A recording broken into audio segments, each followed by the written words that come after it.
Okay, sini. Okey, kita nak buka ni. Hai, orang nak rakam ni. Mami, kakak sayang Mami. Yeay, biru pink.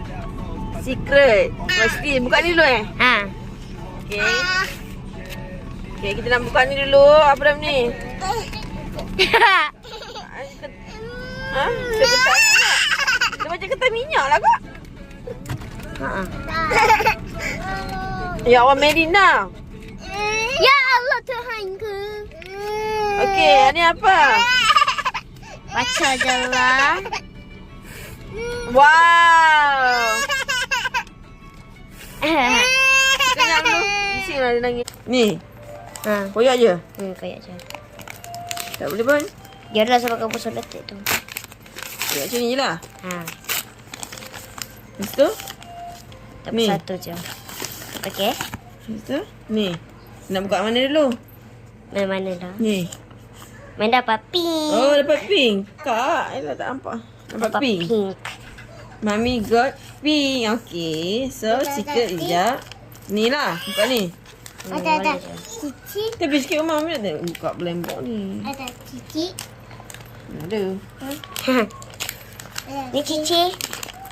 Okay, kakak. Elok-elok. Rakam. Banyaknya. Apa benda ni kak? Bagi 7 je. 7 je. Apa ni? Takutlah nak buka. Dia macam main punya jahit. Oh, ya ke? Ha, sebab aku cari kat kepala yang ada macam ni. Yang macam bulat-bulat. Ha. Macam main punya kan? Memang Mami punya kan? Kan yang cari Cari kat mana? Kat atas simpan balik. Elok lah. Atas simpan balik. Okey. Apa ni? Ni? Wah, tumpah.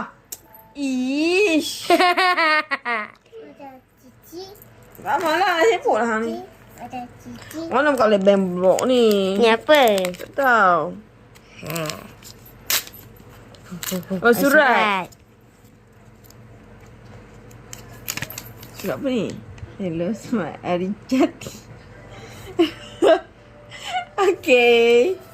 Kenapa lawak ke? Ha? Lawak ke saya buat? Nak simpan balik ni. Ni tadi simpan balik. Lepas tu lagi? Ni dah. Ni dah. Ni apa? Ha? Ni Ni apa kak? Yang mengapa kak? Secret ni? Ni lah. Secret pula dah. Ada koyak. Kakak!